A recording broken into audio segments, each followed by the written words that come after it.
Hi, welcome back to my general guide, European War 6, 1914.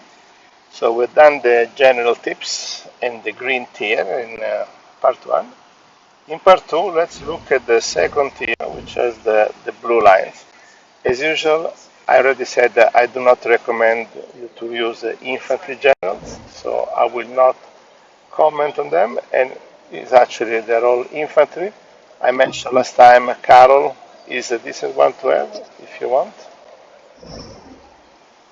and that's it. So let's go into the cavalry.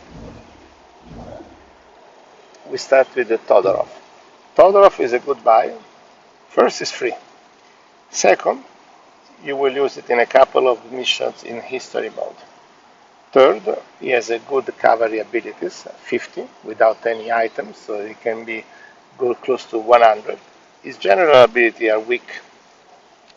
Also, his title is not very high. It can only be upgraded to Duke, and he starts low at the captain. Okay.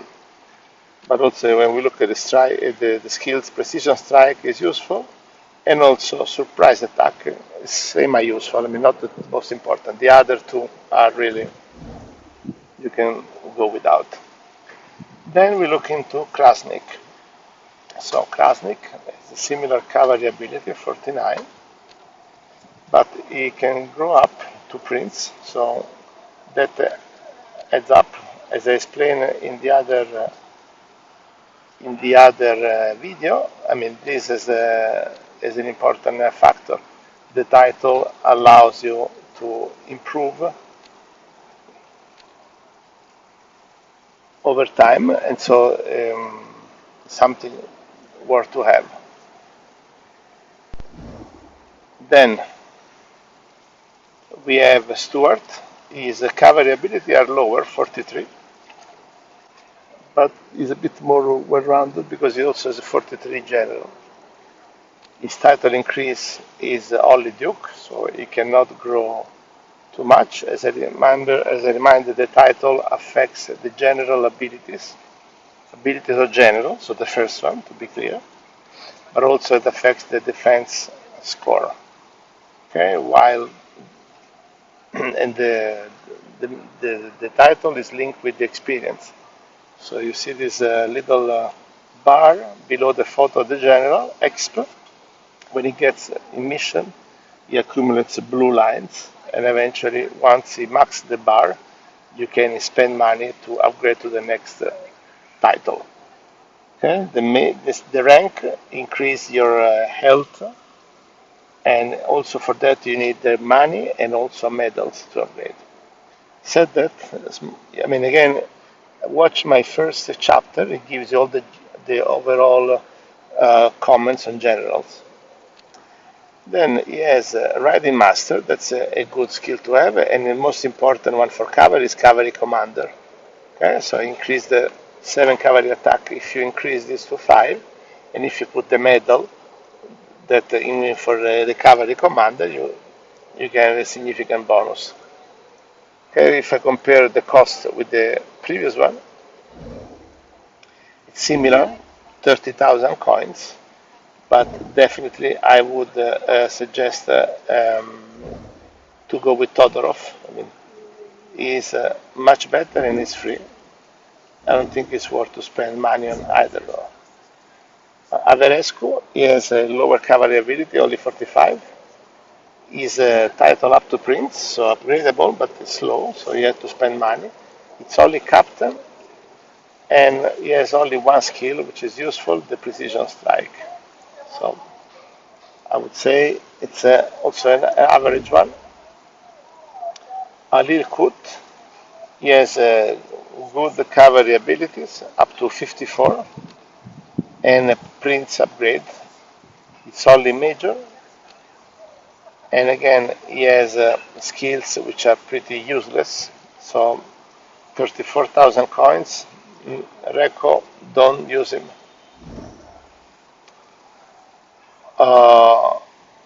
Albrecht as well is a mixed bag, so cavalry ability 49, 43 general, title upgrade, but he's a colonel, so he has a higher HP. So he has already a 50% extra HP.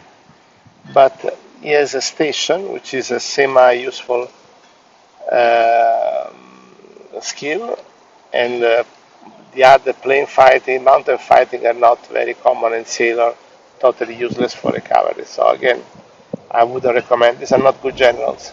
If you can get for free, right? Now, Plu has a general ability of 47, but cavalry only 30.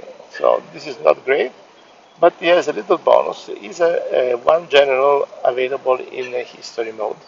So just for that, it may be worth to spend the money. I always recommend to do history mode at the end, after you complete all the campaign and the challenges. So by that time, you should have a nice treasure of coins. Maybe you can squander 36,000 to buy this loser and sell it back. His skills, he has a riding master, which is okay. The rest is kind of useless. Also, his title goes up to Duke only, so not a very good one.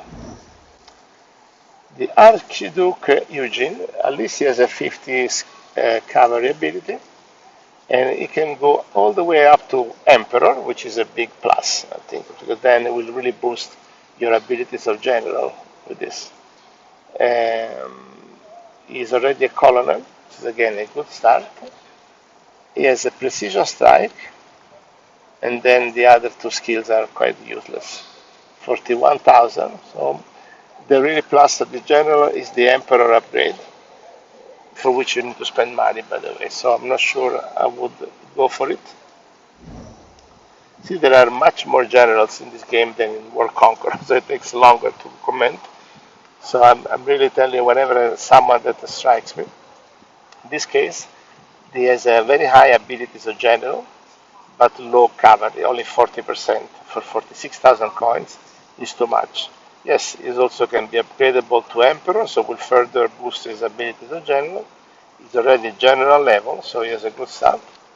And only riding master station, so I would give him a score of 3 out of 5, up maximum 4 out of 5. I mean, really, the price value with the 40 cavalry is a significant gap, in my opinion. And that concludes the cavalry. Let's go. So for now, if I recap for cavalry, the must-have is really Todorov. And building to the previous guide, if you already have Sheridan and even Fischer, you don't need to buy more than that. If you want, you have, as I said, the Plu that has the history mode bonus. But Todorov. Artillery. So I already mentioned in the previous video that Putnik is for green tier is an excellent backup. Let's look at the other. So Vazov has a 50 artillery ability, only 38 abilities of general, and only Duke, so that means his ability of general will not grow that much. He's only captain, and I don't see great skills, 29,000 coins. But Vazov is available in history mode, 1 or even 2 missions, so that's a plus. Milne also is available in history mode, and he has a good skills in terms of good artillery ability at 48.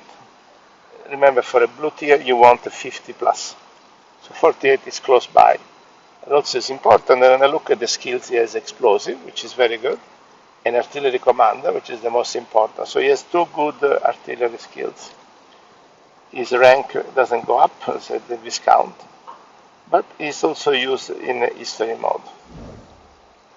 Selivanov also is a history mode general, and is free.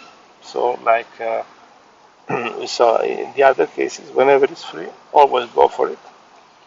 And it's a very good backup, because again, 47 artillery, general only 40, with upgrade to Duke, so it's not a lot. He's already a colonel, so it's a good starting point, and he has artillery master and explosive as well. So this in general to use.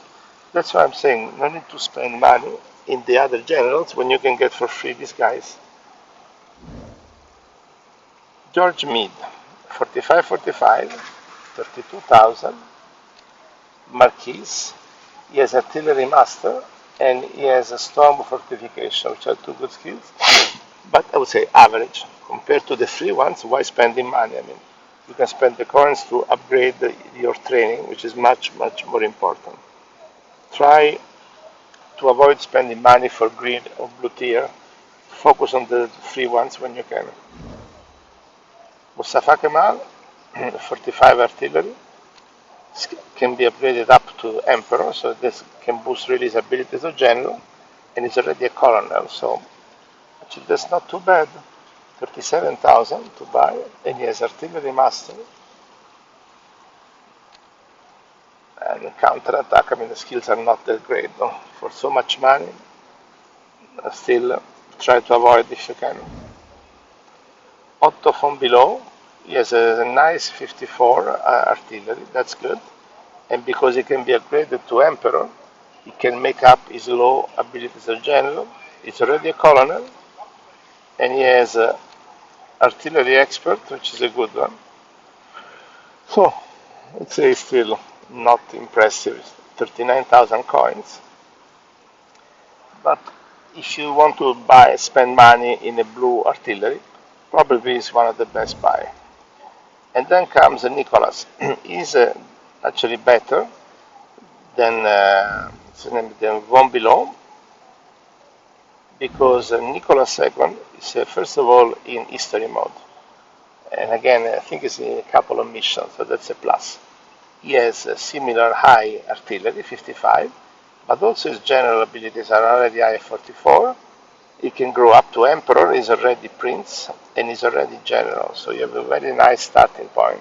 It's expensive, 49,000, but the skills are much better. You have Explosive and Artillery Master, plus Land Fort, which is good for the hold missions, and counter attack. So, again, if you have to spend money, this will be my record, Nicolas II, and that's the last of the blue tier artillery. And then we get two ships, which I always recommend not to spend too much money. And here you have a Geprat. Geprat, the advantage is only history mode, 30,000 coins. He has a navy ability of 45, which is below average.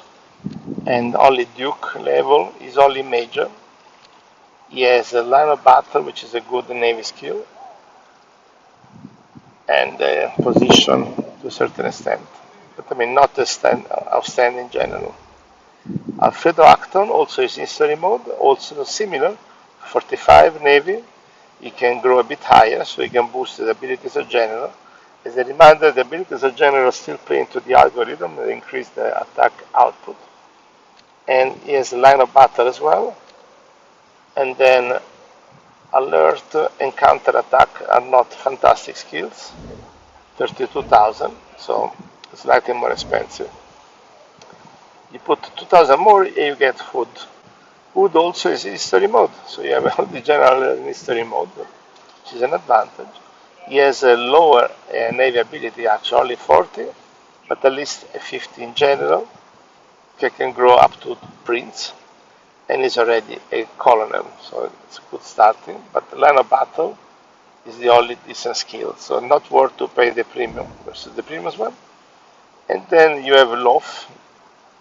He has a navy ability of 50, lower abilities of general, with the lower opportunity to upgrade it, but he's a Colonel. He has 4 skill slots, including line of battle and Helmsman, which is also a useful skill, and then counter attack, which is also full. And the best thing is the 0 coin is free, so I would definitely focus on this guy. This has been one of my lead general in the Navy in all the game. And I remember I finished the game, and I finished it some of the most advanced mission, including with Luff. So it's a good guy. Also another good guy is the Robeck, also is free. So why are you spending money for the previous guys? He's only 35 abilities, so it's quite low, but again, if he's free, you can go only to Duke and Colonel. He has as well a line of battle, Hindsight Master, which is not the most obvious, but Navy Commander is a good skill. So It's free. It's always a good backup in a Navy mission when you need multiple Navy admiral. And Cavalry is even worse, but also he is free. He has a 30 Navy ability, but compensated by 57 abilities of General. And he can only grow up to Marquis, and is already a Colonel grade. Okay, so it starts with some good attack and defense skill. He has a line of battle and Navy Commander, which are again good skills. Third in a row in the free Navy General. And this concludes our review. I hope you don't mind that I skip the infantry. If you look at my coin count, 999 and 999 and 3,000 medals, and the fact that I completed the game all with 3 stars without ever using an infantry general except for these 2 free guys that I have, I mean, you can see why they're not useful. Okay, take care. Thank you for watching. Don't forget to subscribe.